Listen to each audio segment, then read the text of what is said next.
are good.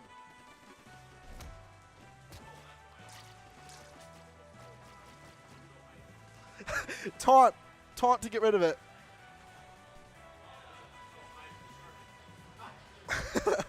So we have a player local in our scene named Water. Really good player. Plays on a fight stick. On a little Yeah, I just saw him take a game off SBS. Yo, let's go. But his controls are a little weird. And if you have the unfortunate kind of getting stuck with those controls, it can be hard to change back to your regular controls. But yeah.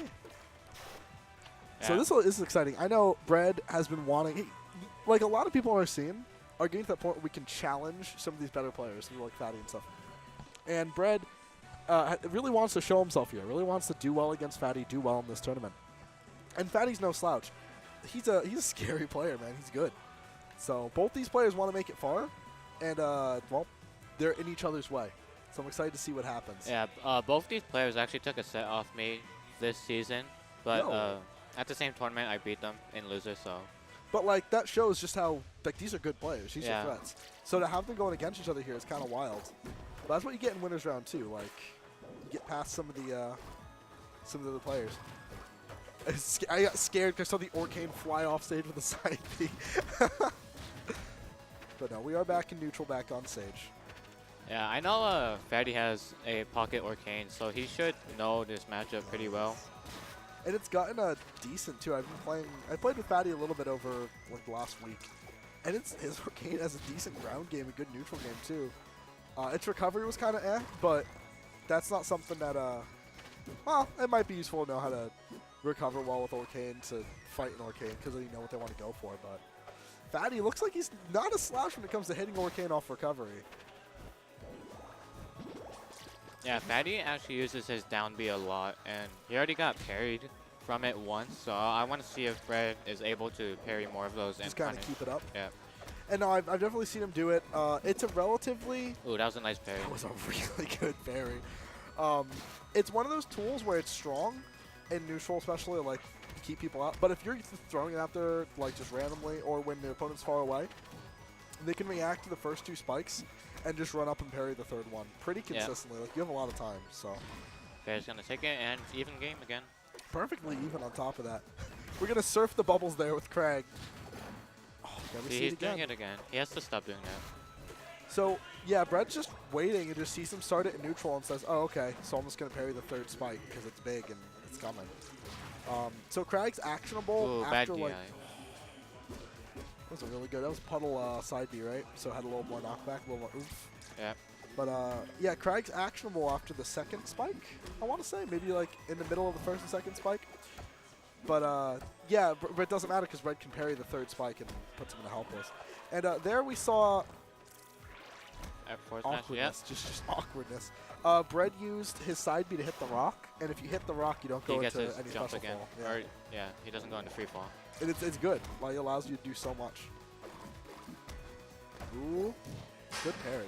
Dude, Bread's parries are on point this game so far, I should say. And I gotta say, Fatty's not a slouch for just taking back stocks. He's been kind of playing from behind this game. Like, every stock that's happened has been Bread taking it first. But we'll see if that keeps happening because it's an even game right now. I want to see Fatty parry more. Ooh, that was a nice read.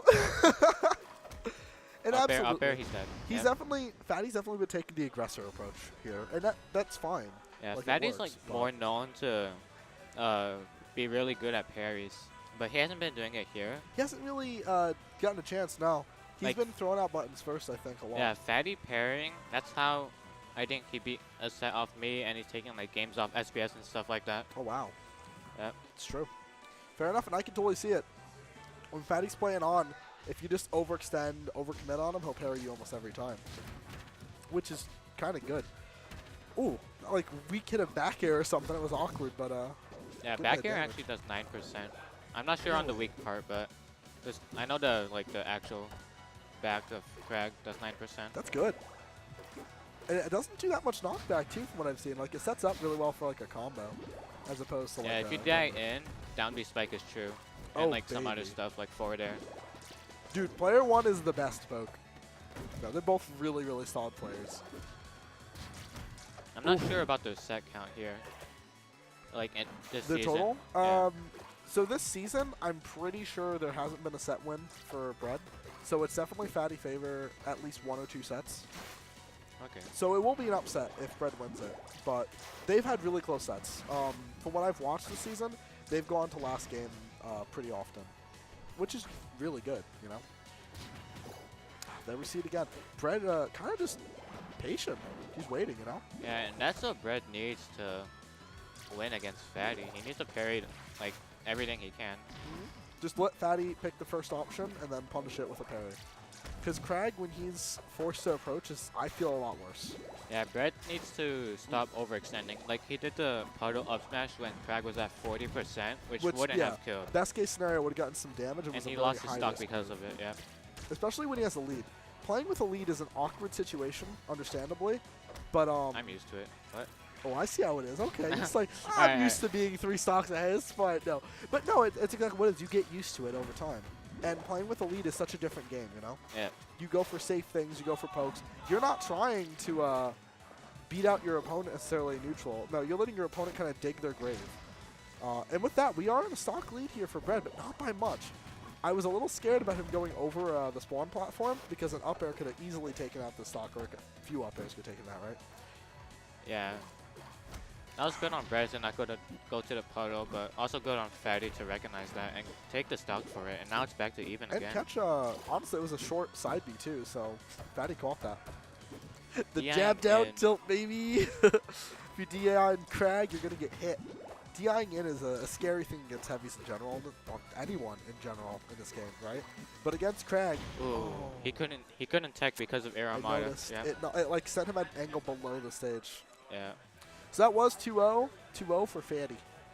Good stuff from Fatty. Like Brett seemed like he knew what he was doing. He just needs to polish it a little bit more. Ooh, baby. All right, well, it looks like we are up next. I'll grab Breadstick for commentary, so you guys will hear him.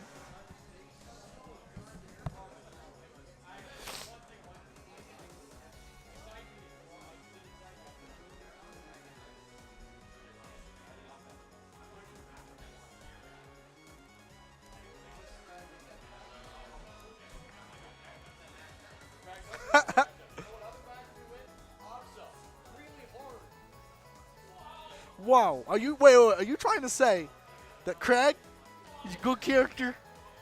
I have an army of people who will say otherwise, Brad. All right, tag me to the army of people. You're fatty. Who are not Kragg mains. I'm busting your balls. It's tricky. Alrighty. Hey, Pokey.